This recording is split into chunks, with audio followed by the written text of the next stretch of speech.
Hello listeners and happy December. To celebrate the closing of 2023, I've gone back through my older deep dives and some of my earlier Patreon content and remastered these episodes to bring you some bonus content throughout this month.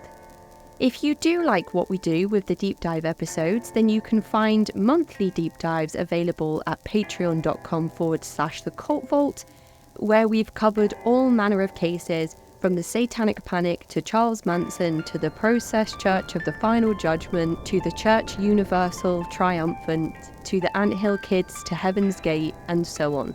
And if you like these more intimate sessions, you can find me doing them live on stage at the UK's biggest true crime convention, CrimeCon UK.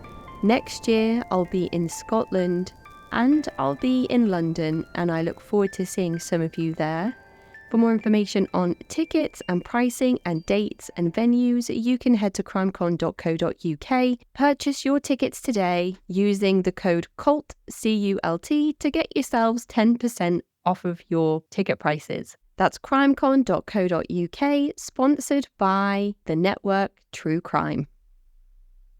This episode comes with a trigger warning. It includes themes of abuse, violence, abortion, and attempted murder. Most of my source material has come from prounounced.com. Paul Morantz is an American attorney and a notable character in this story. Other websites include cabinetmagazine.com and lamagazine.com. I will include all of the references in the show notes. With those bits covered, let me take you to Ohio in 1913, where little baby Charles ded-erich was born to a loving father and mother. His mother was an accomplished pianist who raised her children Roman Catholic. Nicknamed Chuck, Charles would tragically lose his alcoholic father at the tender age of 4. His mother would then raise Chuck as the man of the house. When Chuck reached the age of 8, his little brother contracted influenza. This pandemic would infect around 28% of the population. Roughly 105 million Americans were infected between February 1918 and April 1920. Between 500,000 and 850,000 of those people died from the flu. Worldwide deaths would reach anywhere from 17 million to 50 million. Tragedy would strike again when his little brother would sadly die from the flu, becoming infected at the very back end of the pandemic. Chuck lost his brother, and as the man of the house felt responsible and guilty. Through his grief, he grew closer to his mother, until he reached the age of 12. It was during this year that his mother remarried, and Chuck was absolutely heartbroken and completely devastated. He went on an alcohol-fueled rage at only 12 years old, and continued heavily drinking from this day. He gave up on his studies and failed to reach a standard in high school enough to pass his examinations, so he left the school of Notre Dame, or Notre Dame as Americans say, and went to work for the Mellon family. The Mellon family, an extremely influential and wealthy family from Pittsburgh, Pennsylvania, had started and owned many business ventures, including Mellon Bank.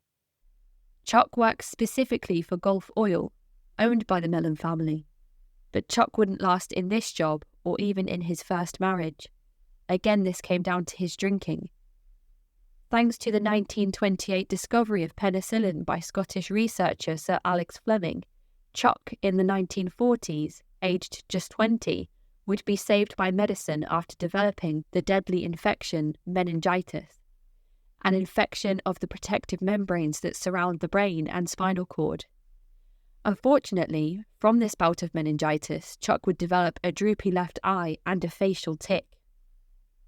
After losing touch with his children, Chuck would move to Santa Monica, California. He got a job at Hughes Tools. Hughes Tool Company was an American manufacturer of drill bits, founded in 1908. It was merged into Baker Hughes Incorporated in 1918. Chuck would remarry and start life fresh. Unfortunately, though, his drinking would again cause him to lose these things a second time, and after being found passed out on the kitchen floor, Chuck was steered into an Alcoholics Anonymous meeting, also known as AA. Wikipedia would describe AA as Alcoholics Anonymous is an international mutual aid fellowship with the stated purpose of enabling its members to stay sober and help other alcoholics achieve sobriety. AA is a non-professional, self-supporting and apolitical organisation. Its only members' requirement is a desire to stop drinking. It was founded by Bob Smith in 1936 in Akron, Ohio, in the US. Upon being whisked into his first AA meeting, Chuck finally felt like he had found a place that he belonged. He would attend his first meeting of the day and talk the entire time unless somebody would stop him. Few admirers through these meetings, and at the end of one meeting, he would go across town and find another meeting and repeat the same process of talking and gaining admiration of fellow AA members. He would do this all night long, living on his $35 a month unemployment check and the charity of others. After a bout of locking himself away, reading Emerson's book on self-reliance, Chuck had decided to devote all of his time to helping those suffering with alcohol addiction. He would invite AA members back to where he was staying for soup, coffee, and cigarettes. People were fascinated when Chuck spoke in his raspy and coarse tones, and together they began to make positive changes in their addictive behaviour. Some AA groups and members were then approached and asked if they would like the opportunity to participate in an LSD drug experiment. Doctors and researchers thought that these people would be perfect participants as they already had given themselves over to a higher power by submitting to the AA fully and quitting alcohol. The University of California were heading the experiment, looking to see the therapeutic results of using this new wonder drug. Chuck took part in this experiment, and while others experienced euphoria and hallucinations of music and colour, Chuck didn't experience this at all. In fact, he stated that all he experienced was an overwhelming experience of omnipotence and omniscience. The experiment was led by Dr. Keith Dittman, and Chuck explained his experience as a cathartic breakthrough. His speeches at his home and during his AA meetings changed from spiritual and religious to including themes of psychology and philosophy, which sounds remarkably like the earlier years of Jim Jones. Dr. Keith Dittman, leader of the LSD experiment, was born 18th of April 1921 in Spokane, Washington. He started his career as an associate professor of psychiatry and eventually headed the department's research clinic. In the 1960s, he served as a researcher for the University of California's Brain Mapping Institute, and here is where he would carry out these LSD experiments. Dittman died on July 19th, aged 80, from heart complications, after dedicating a lifetime to research. One notable thing about Dittman in terms of this podcast is how he testified during the Charles Manson trials. An article on New York Times website reads, Los Angeles, March 3rd. A psychiatrist who pioneered research into hallucinogenic drugs testified today that Charles M. Manson could have persuaded Leslie Van Houten, a chronic user of LSD, to commit murder. Dr. Keith Dittman, who directed a research project at the University of California, Los Angeles, testified in the penalty phase of the Tate LaBianca murder trial. He was the first expert on the drug called to the stand over the angry objections of Miss Van Houten, who sat murmuring at the defense table. In 1958, Chuck continued to grow a fan base within his AA meetings and at his home. He realised that they would need more space, so he gathered his flock, and for $100 a month, he rented a storefront on Venice Beach in the Ocean Park area. Written on the front of the shop, in big words, they painted, "The Tender Loving Care Club," which would be the original name of Synanon. Within the TLC group, there were some rules. One of them was no alcohol, but their most absolute law? Absolutely no violence whatsoever. During these meetings, Synanon's most famous event occurred. Members started participating in a thing called the game. The game was where everyone would sit around in semicircles of chairs, and addicts, one at a time, would be attacked verbally on their attitude, appearance, behaviour, beliefs. If the person being verbally abused tried to defend themselves, the entire group would begin hurling insults at that person. Eventually, the onslaught would end, and it would then be somebody else's turn. Chuck would then say, quote, "Talk dirty, live clean." During the game, people were allowed to say anything, whether it was true or false. Ex-members would later talk about their experiences within Synanon and the game. One person said, "No matter how loud you scream, they can scream louder." The group survived on begging by food trucks, from sex workers, and donations. It was reported that to wash, there was a hose connected outside that ran into the shop through an open window. One day, a young man named Whiter Walker entered the TLC club. He was fresh out of prison and a heroin addict. Some members who had followed Chuck from AA protested about having a drug addict in the group.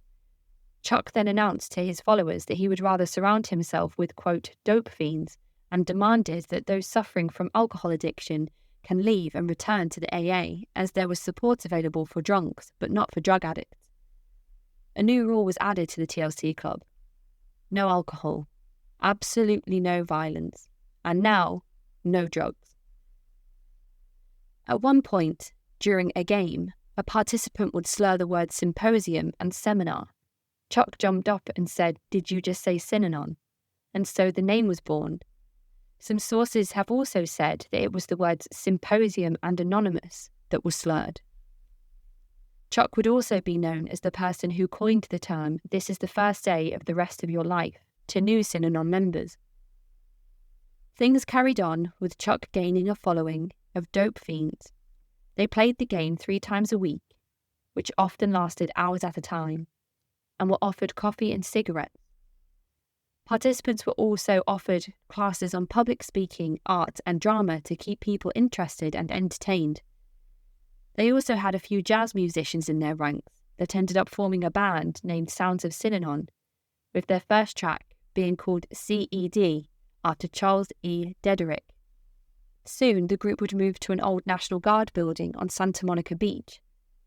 At this time, newly appointed Governor Nelson Rockefeller addressed the public, stating that 50% of all crimes in his state could be linked back to drugs.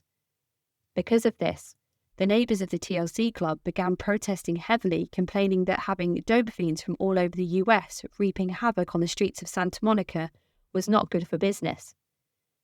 Chuck was found breaking several zoning violations, meaning that they were operating a recovery centre in a residential zone without medical licences, paperwork or permission.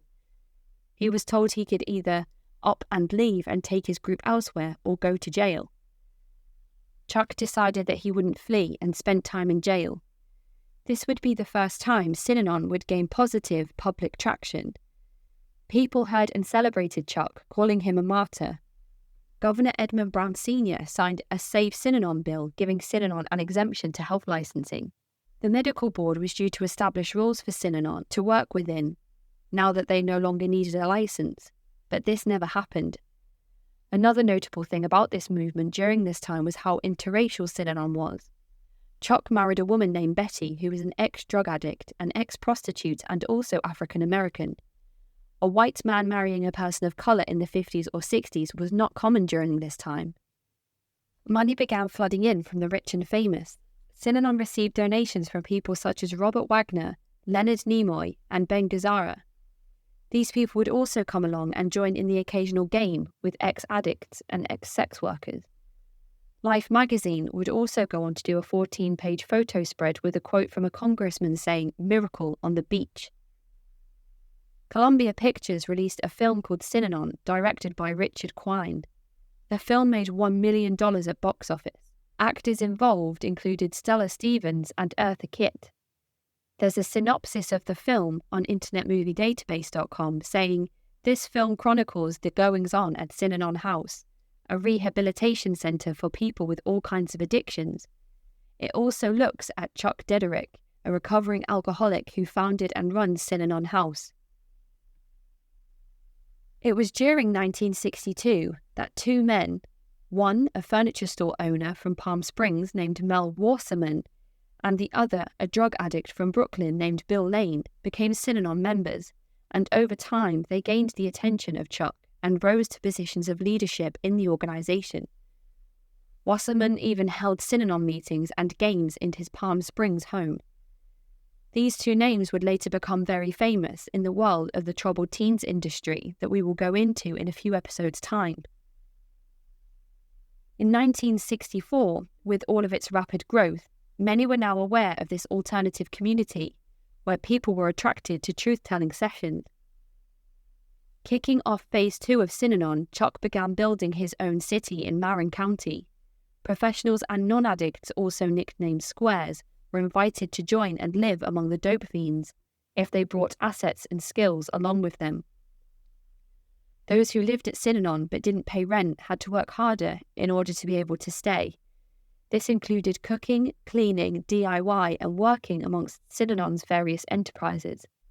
Squares, or people who were not ex-addicts but wanted to live this lifestyle within the community, had to pay a fee to live at Synanon. Anyone new at this stage who came to live among the Synanon people were forced to play the game and confess everything. No secrets were allowed.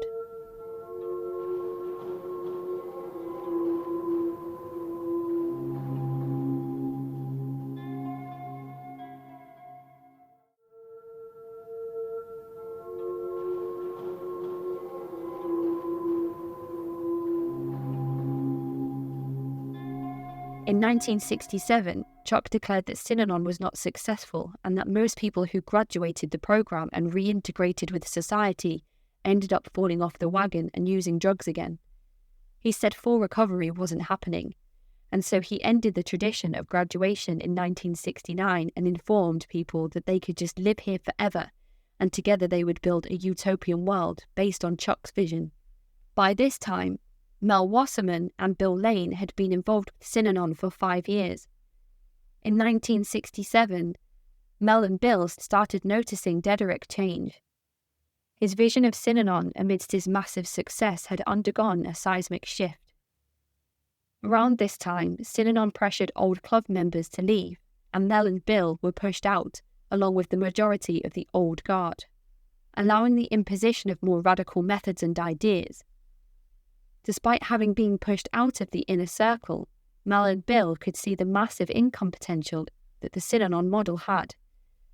They got together and they started the Charles E. Ded-erich University, what we know today as CEDU, the cult that we will be looking into this month. This would be the start of abusive and aggressive programs for troubled teens that were and are advertised as safe rehabilitation.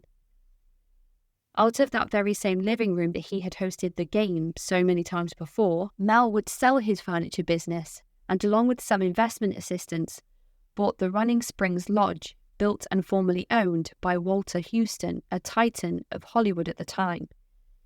Mel and Bill built a scholastic model of Synanon for adolescents. But for now, let's get back to Synanon.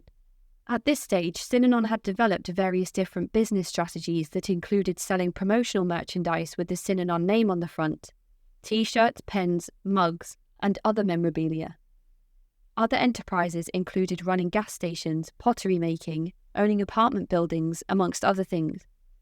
Chuck bought and sold real estate, and no one was ever paid wages, and Synanon never paid any tax.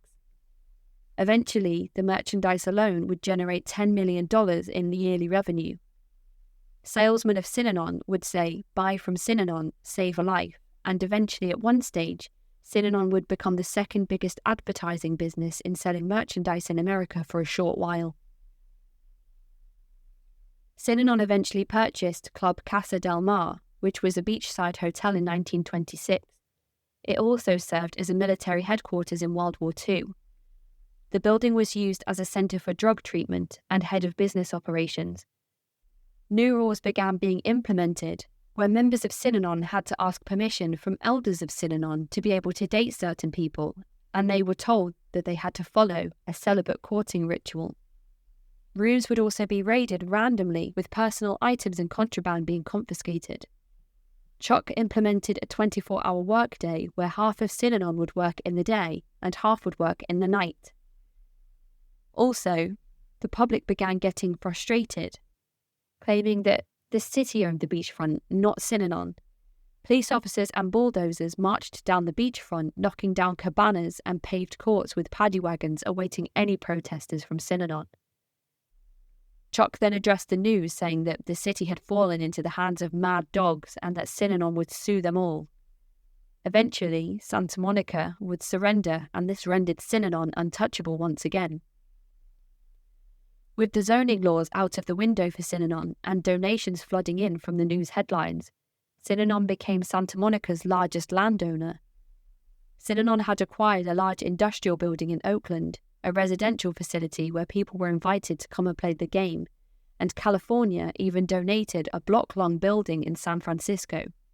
Babies born would be taken from their parents and raised communally in a place called the hatchery. Mothers who wanted to see their kids too often were labelled as headsuckers and shamed during the games. Soon, even bigger changes came to Synanon. Chuck ordered that all contact with the outside world was forbidden, and that Chuck was there to lead Synanon and the world into the 21st century. He was quoted as saying, "Anything less than changing the world is Mickey Mouse." Chuck began experimenting with environmental manipulations. He thought back to the awakening that he had had during his time within the LSD experiment and sought to recreate this, but to do so he would need non-dope fiend participants. Chuck's main aims of this experiment were to create group psychotherapy, coercive persuasion, mysticism, and spiritual revival. At 7 p.m. on Fridays, around 50 people of all ages, known as trippers, would gather outside of the Del Mar building of Synanon to participate in what Chuck coined the trip. People dressed in long white robes with yellow scarves would greet the trippers and herd them through a candlelit and incense-burning corridor until they reached an army barrack-styled locker room, with army beds neatly dressed and name cards placed on each bunk. Chuck was quoted as saying, "At the end of this rainbow, there will be a pot of gold. Through dissipation or long hours of activity without sleep, we hope to bring about in you a conscious state of inebriation. We want to get you loaded without acid." Upon reaching the locker room, the trippers were stripped, given a set of their own robes, and asked to hand in all watches, because time no longer mattered, as well as jewellery and makeup, a symbolic stripping of one's previous self and past life, transitioning forward to a new identity. After taking the LSD, trippers were encouraged to participate in the game. They experienced universal enthusiasm, as well as collective shame and group defeat. Dope fiends who were running the program would sit in comfy green armchairs at the head of the room, while the trippers sat around in a semicircle, listening to the dope fiends' personal stories of drugs, rape, crime, beatings, and tragedy. Squares who led these sessions would confess and describe their despair prior to finding Synanon. The lack of sleep left participants disorientated whilst tripping from the LSD.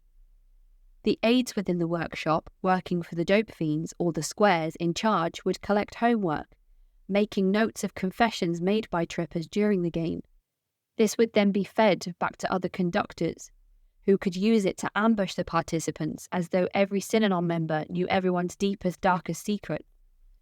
These ambushes were used as fuel to get trippers to confess even deeper sins. Each tripper kept a log during their time, writing down feelings or admissions. These documents were used against the tripper.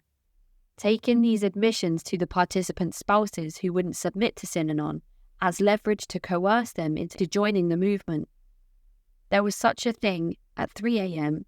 called the witching hour, where a Ouija board would be operated by two ladies dressed in black and white robes who claimed to be witches. The witches would spell out messages from the underworld or the other side. The board would tell participants to adopt Synanon as their only family, leave their past lives behind, or go to the fifth circle of Dante's hell, where tormented souls, terrorized and torn, awaited them. Eventually, because of this, one tripper would break down and begin crying, and then all the participants gathered around to embrace that person. It was a moment of euphoria and love and connectedness. Resistors were told that this was their last chance to submit to Synanon. The hallucinating and fighting of sleep meant that defences were weakened, and eventually, anyone left unbroken began asking for forgiveness, collapsing into the fetal position. Some laughed, some howled, some cried for their mothers, and at the end of the experience, everybody embraced.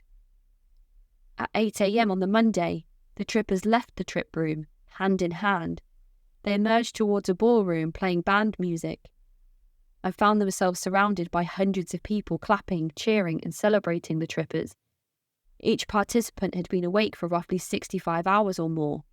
Still, they stood hugging and clapping and embracing each other. During this celebration, people participated in a Synanon dance called a hoopla, and before Synanon had a chance to appreciate its ever-growing population, the community now consisted of teachers, lawyers, doctors, police, and politicians. These new allegiances would assist in the profits of Synanon, with Lifestyler's business helping Synanon gain $500,000 after the second year of the trip. This is where we enter Phase 3 of Synanon from the 1970s onwards. By 1972, Synanon had 1,700 live-in residents, either working for keep or paying to stay. One lady had even given a $1 million donation, with another man signing over control of his mortgage company in 1972. When the San Francisco Examiner published a series of political and critical articles about Synanon, Chuck sued them. He had a fleet of legal staff in 1972, around 48 in total, with lawyers who would come straight from Harvard. Eventually, Hearst newspapers settled out of court and paid Synanon a hefty $2.6 million. In 1973, during a session of the game that Chuck was involved in, one woman was making Chuck the subject of her berating. She was relentless, going at him over and over, and when she wouldn't stop with her insults and onslaught, he got up and poured a can of root beer over her head. The rest of the room erupted in delight at this comical scene. But with this action, Synanon would change dramatically. This signified to all people that violence was now allowed. The one absolute law of Synanon no longer applied. In the 1970s, parents, courts, and juvenile officers started sending juveniles, troubled teens, and troubled children to Synanon. Part of the reasoning for Chuck agreeing to this was to keep the tax-exempt status that Synanon had achieved. When Chuck realised that the young ones couldn't be manipulated or controlled in the same way that adults could, he formed what he called a punk squad. The punk squad were ordered to keep the young ones under control. This eventually led to them being slapped in the face, being pushed down onto the ground, or forced to partake in the game. Some children as young as 4 were recorded as being gamed. The punk squad were also sent to deal with what Chuck called splitties, the Synanon word for quitters, as well as those being accused of being thieves, spies, and enemies of Synanon. Chuck would be told by doctors that in order to tackle ongoing health conditions, he would need to cut back on refined sugar and grains, and so everyone began eating healthy as an act of solidarity. He was instructed to lose weight, and so everyone would exercise as a sign of solidarity. When he was told to stop smoking, he ordered a Synanon-wide ban on smoking, despite being supported by a cigarette brand who had donated thousands of cartons of cigarettes to Synanon. 150 people would quit on the spot. Smoking had been the one crutch of addictive material that Synanon members had endless access to. When Chuck banned this, many thought it was a step too far.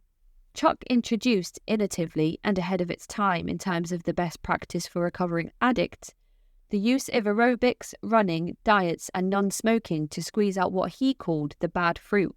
Essentially, people who were non-conformists to the Synanon rules and lifestyle. In the mid-70s, during a particularly heated session of the game, 2 people stood in the circle, one person insulting the other. They told that person that, as punishment, they should have to shave their head, and so the person did. Slowly, more and more people were instructed to shave their heads for penance during the game. Haircuts became punishment for various rule-breaking inside Synanon, including smuggling in contraband. It was also used to haze newcomers. Eventually, during a session of the game that Chuck was playing in, someone ordered that he cut his hair, and so he did. Only when this happened, everyone within Synanon, as a sign of solidarity, also shaved their heads, becoming one of the things that Synanon would be most recognisable and famous for. Not long after this, men and women alike donned shaved heads, but men also wore overalls or dungarees, spurring some of the adversaries of Synanon to describe this as a militant and aggressive look. Hundreds of Synanon members with their bald heads would appear in George Lucas's sci-fi dystopian called THX 1138 because of their bald heads. Chuck would go on to purchase properties in remote California in an area called Tomales Bay in Marin County, and also purchase properties in Badger County. Synanon created unauthorized, unpermitted structures such as a general waste dump and an airstrip. By 1976, Synanon would have $22 million in assets, $8 million in revenue, 5,500 acres of property, 200 cars, 400 motorbikes, 62 freight trucks, 12 airplanes, 20 boats, $1 million in the stock market, and a private jet. In 1974, Synanon had been treating anyone and everyone. Because of this infraction, they had broken the rules which made their tax-exempt status become null and void. And so a hefty bill was on its way to Synanon, as well as an investigation into their finances. When this happened, Chuck announced that Synanon was a religion, and the religious organisation was called Church of Synanon. There was a question asked at this time, which was left unanswered. It was, who will be God? In 1977, American attorney and the person whose timeline and information we are referencing, Paul Morantz, brings to the attention of the health department the fact that Synanon are treating various medical conditions in their unauthorized medical clinic. Chuck was taking in patients with medical needs outside of drug addiction without a license to treat them. Chuck began becoming agitated with the time and resources spent on pregnant women and the babies they birthed. He said that just because something has been practiced for millions of years, it doesn't make it sacred. He said, quote, "As far as I'm aware, giving birth is no different to squeezing out a football." He ordered all of the men to have vasectomies and all of the pregnant women to have abortions. One lady who agreed to this was 4 months pregnant at the time. These procedures for both men and women were carried out by Synanon doctors. Notably though, Chuck himself did not receive a vasectomy. Chuck moved himself and his wife to a remote estate called the Home Place in Badger County. He claimed he needed to be away from dope fiends. During his limited time within the Synanon community, he could be found sitting on a throne wearing robes. The Home Place boasted hot tubs and horse stables, whereas the rest of Synanon lived half a mile away in army barrack-style accommodation. In 1977, Chuck's wife Betty died. Chuck was absolutely heartbroken and distraught. He began using a Ouija board that he concluded had told him to remarry. That Betty had contacted him and said that it's okay. So he sent application forms out to volunteers to offer themselves as Chuck's new bride. Out of all of Synanon, 6 women stepped forward as volunteers. Upon choosing his new 31-year-old wife, Ginny, Chuck announced that he would save everyone else from the pain and loss of death by demanding that all members of Synanon divorce and take up new partners. And after 3 years, divorce again, and so on. The new partners for everyone in Synanon would be picked by Chuck. Within days, 230 couples had filed for divorce. Among these people would be a woman married to a man named Phil Ritter.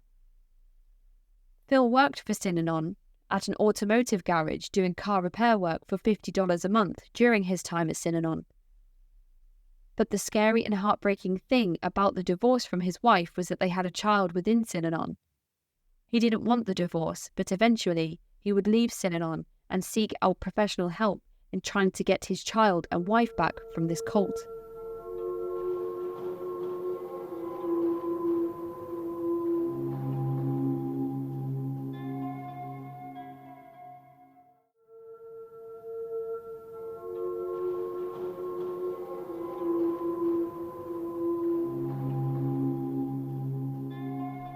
Chuck's control and brainwashing of people would begin to reach new heights when he implemented something called the Wire, a low-frequency broadcasting system that played locally 24 hours a day. It would include raspy rants from Chuck speaking about the enemy and targeting enemies. It would also sometimes include live sessions of the game, or even recorded ones from previous sessions. Chuck started a group called the Imperial Marines in depot flats in the Badger Mountains. The Imperial Marines were Synanon's law enforcement, and along with the punk squad, they would comb the streets of Synanon's community at night and scout the surrounding areas to ensure no trespassers were found. People that were found to be trespassing on Synanon property were often beaten viciously on the spot or taken to a basement to be beaten under the guidance of Dr. Douglas Robson. Some were often accused of being spies or thieves. During its active period, the Imperial Marines were estimated to have attacked over 40 people, including a couple of colour who used the car park along the beach, and also a neighbouring rancher who was severely beaten. Also in 1977, Chuck was getting a yearly salary of $100,000, which is around $400,000 in today's money. He also took $500,000 in pre-retirement bonus money. Another notable thing about Dr. Robson is that his wife allegedly left a card with Paul Morantz's wife's neighbour, a small threat letting Paul know that Synanon knew where he and his family lived. Dr. Robson would eventually flee to avoid prison after testimonies of abuse came forward. An underground railroad was started by another neighbouring rancher called Alvin Gambonini. Alvin noticed a number of young people attempting to cross his property. He soon found out that these young people and children had fled from Synanon. Upon hearing their tragic stories of physical and verbal abuse, he set up a system to help the abused children escape. He would often try to get the children back to their parents. The punk squad would attack teens or anyone else who got close to the Synanon property. One teenager reportedly had their teeth knocked out. Chuck's second-in-command, Dan Garrett, would often be approached by the Imperial Guard with trespassers and thieves, and one time, Dan Garrett ordered the kidnapping of a man only to change it to a beating right there on the spot. At one stage, another rancher called Ron Eidson was run off the road in his car by a Synanon vehicle which then proceeded to pull over. Men emerged from the vehicle holding a gun to Alvin. He was pistol whipped and knocked unconscious while shotguns were held on his watching family. Eidson would later sue Synanon. Chuck would tell the media that he wasn't in control of these people at Synanon and that they couldn't be controlled. He told people, quote, "Don't mess with Synanon, bombs could go off in the homes of critics." He told this to reporter Connie Chung. In 1977, Synanon accepted a woman in a pre-psychotic break. Her name was Frances, and she had a history of psychosis. Upon noticing the signs of a potential break, her husband, Ed Wynn, told her that they would go to the clinic as soon as he had finished work. Frances decided to visit the Venice family clinic on her own, and the clinic would then send her on to Synanon. When she arrived, she was gamed, had her personal belongings taken away, had her head shaved, and whisked to another part of Synanon where her husband couldn't find her. When Ed requested to visit, they would not allow him to see her. Instead, they moved her to Tomales Bay without informing him, and they told him that he couldn't see her for 90 days. The husband would then go on to hire Paul Morantz to help him save his wife. Paul had just finished a case against persons who kidnapped Skid Row alcoholics and kept them on Thorazine in a nursing home in order to build a state. With the blessing from a grand jury, Paul issued a report in 1978 which attacked Synanon, explaining and exposing its child abuse and how it was actually even profiting from it. He spoke of the weapons that were kept on the land and the threats to those who opposed Synanon. Paul even verbally attacked authorities for their lack of oversight. Authorities, however, would continue not to get involved. Whenever local media such as newspapers and radio stations would attempt to shine a light or expose Synanon, they were met with hefty legal action and silenced by expensive lawsuits. With local authorities refusing to investigate and the reports coming out from Paul and the grand jury, all of this caught the attention of Dave Mitchell, who ran a small weekly newspaper called the Port Reyes Light. Dave would continue to build up his knowledge and information on this movement. Newly appointed sheriff Lou Montanos would run report rejections on behalf of Synanon. Notably, Lou received help becoming nominated for sheriff by the people of Synanon. He also gave gun permits to Chuck and Chuck's second-in-command, Dan Garrett. It was later noted that $300,000 worth of firearms and ammunition was dotted around the Synanon community. It was also noted that $200,000 worth of these items were purchased from the same weapons store, and this caught the attention of the media. Over the course of its lifetime, Synanon would engage in legal battles against Paul Morantz, Synanon versus ABC, Synanon versus Time magazine, and eventually all of these would be Synanon's undoing. Journalists found access to internal documents of violence used against Synanon members, documents that included handwritten instructions telling members to physically harm others outside of Synanon, and then take responsibility for it when the authorities got involved, saying that it was nothing to do with Synanon. People that went to jail for Synanon were labelled as heroes. In 1978, NBC released a hard-hitting news segment on Synanon, and not long after this was released, hundreds of threats against executives and the chairman of NBC started flooding in. Some of these threats included things like, "Your actions place you in legal and physical peril," and "We are going to teach you a lesson."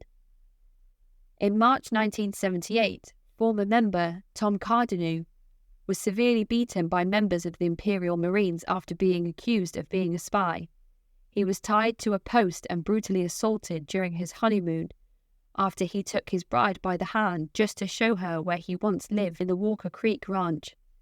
He was spotted by Synanon's own law enforcement, captured and beaten almost to death right there on the spot in front of his new wife. In June of 1978, Ernestine White, a grandmother of 3 children, tried to retrieve her grandchildren from Synanon when their mother had died within Synanon and the father had run away. Ernestine worked alongside attorney Paul Morantz, who gained a court order giving the grandmother full custody.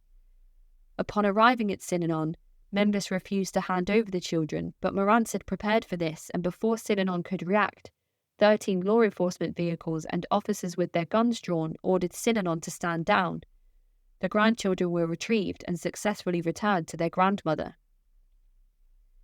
In this same year, California Congressman Herschel Rosenthal, a strong supporter of Synanon, attached a rider to a bill that, if passed, would exempt Synanon from health licensing laws altogether, no matter who Synanon took in for medical treatment. Marin County supervisors Barbara Boxer and Diane Feinstein did not want to take a public position against Synanon, as it was part of their constituent, and so they called Paul Morantz, who managed to stop the bill from going through at the very last second. The bill only failed to pass by 1 vote.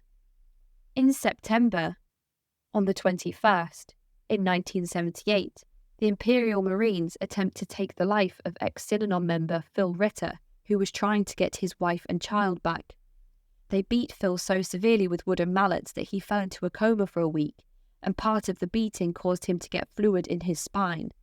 This caused near-fatal spinal meningitis. Phil had gone to law enforcement to divulge some of the infractions taking place, including forced vasectomies and abortions. He explained how some of these procedures were forced after people were clubbed over the head.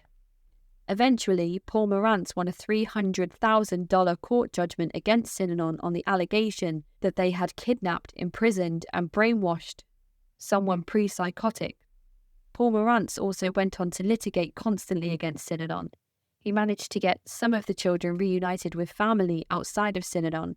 He talked to the media relentlessly and worked with politicians to take action against Synanon, especially exposing the hit squad, the Imperial Marines.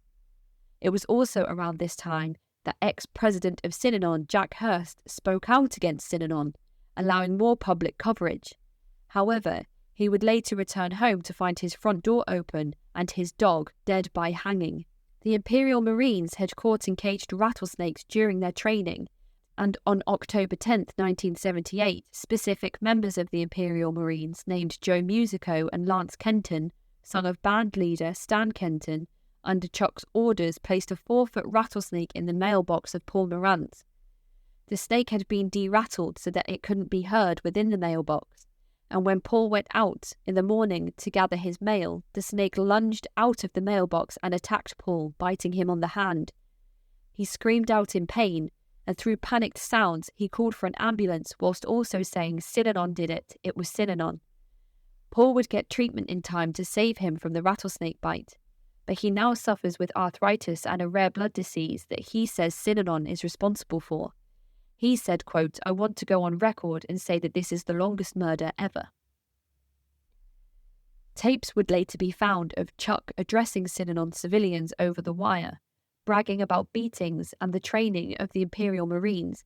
He would say, quote, "Don't mess with Synanon, you can get killed, physically dead."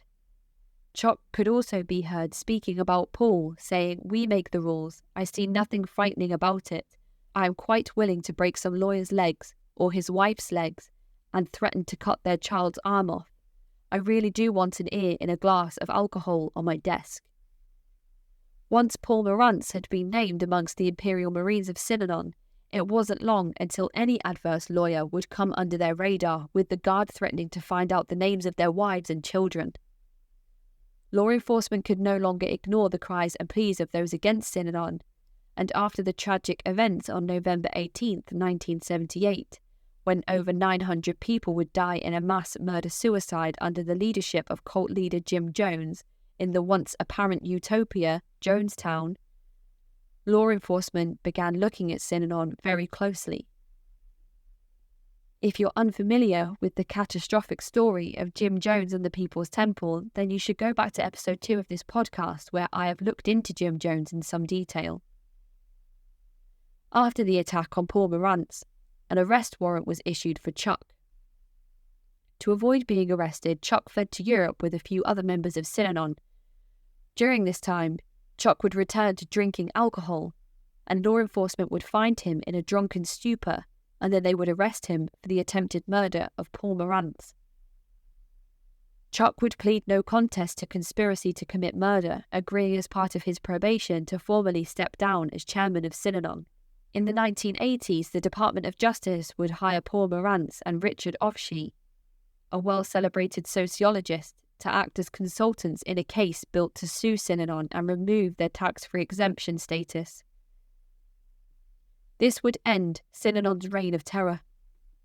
Synanon would lose this legal battle due to evidence found within its grounds, with its own members making admissions of violence and brainwashing in Synanon's internal records. In 1991, unable to pay back the tax that it owed and the legal fees piling up against them, Synanon closed its doors. They wouldn't completely disappear in 1991. Instead, they opened a small private corporation in Lake Havasu, which planned to send Synanon money to the private corporation and then distribute it to the leaders of Synanon. But inevitably, all properties were eventually sold, confiscated, or seized. And by 1992, Synanon was no more. The Point Reyes Light newspaper in Marin County, who continued to follow the story of Synanon in detail and keep an informative timeline, published Synanon's story, and because of this, it went on to win the 1979 Pulitzer Prize. Notably, the prize was won for the newspaper's account of Synanon when other papers were too scared to tackle it. If we look at Steve and Hassan's bite model, we can ascertain the level of control that this cult has over its members. With behaviour control, leader promotes dependence and obedience. This is seen through the shunning and berating that people would receive during the game, which encouraged people to follow the rules to avoid this kind of beration. Modified behaviour with rewards and punishment.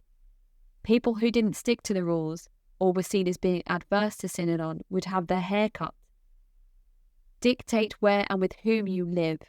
Members were asked to live in army-style barracks.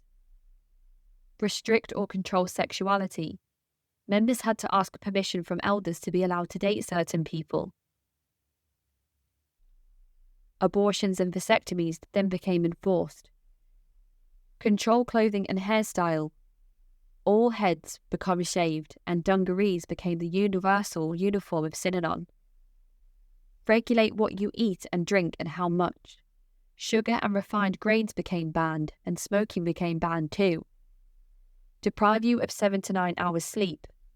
Games and the trip could last hours and hours, sometimes even days, with participants being forced to stay awake. Restrict leisure time and activity. Chuck introduced the 24-hour workday, where half the people worked in the day with no time for leisure, and half the people worked in the night, meaning that those people needed to spend the daytime sleeping before their 12-hour shift. With information control, forbid you from speaking to co-members or critics. Conversations with people outside of Synanon became forbidden. Generate and use propaganda extensively. Chuck would use the wire to encourage violence against those who were adverse to Synanon. Use information gained in confession sessions. People in the trip and those who lived at Synanon were encouraged to keep notes and journals of experiences which were later used to force nonconformers into getting fully on board or risk having their secrets confessed publicly. With thought control, change your identity, possibly your name. People arriving at Synanon had their clothes and personal possessions confiscated, their hair shaved, and they were stripped of the old and given a uniform to fit in with the rest of Synanon. Use loaded language and cliches to stop complex thought. Chuck was actually quoted saying, "Do not try to reason as to what Synanon asks they do, as thinking got them there. Just trust what they are told and act as if it was right." He called this the act as if. He also said freedom to think to a dope addict was like a gun to a baby. Induce hypnotic or trance states. Chuck used LSD on new members to encourage full indoctrination. With emotional control, promote feelings of guilt and shame. The game, its entire purpose seems to be aimed towards gaining these two feelings from participants. Shun you if you disobey orders. The game, the punk squad, and the imperial military. These were all put in place to shun Synanon members if they stepped out of line. From this, the bite model will provide a score which can determine the level of control the group is using. I believe that if this cult would have continued to operate without intervention, it could have ended more tragically than it did. Therefore, the score for this cult and the control it had over its members is 25 to 35, severe, and could lead to lethal or dangerous outcomes. Chuck died in 1997, a few weeks shy of his 84th birthday. From humble beginnings as a drunken man, he stumbled from AA to creating Synanon 1, a place for drug addicts, to Synanon 2, a utopian and alternative community, to Synanon 3, where violence was allowed, where many people were harmed, and he encouraged, where he could, cult behaviour, and a dangerous man truly manifested. Ironically, Chuck would be found drunk at the end of the story anyway. And this is where we leave today's episode. But this sets us up to discuss the Charles E. Ded-erich University, or CEDU, the start of the troubled teens industry that would lead to physical, verbal, sexual abuse, suicide, and even missing children who have still never been found to this day.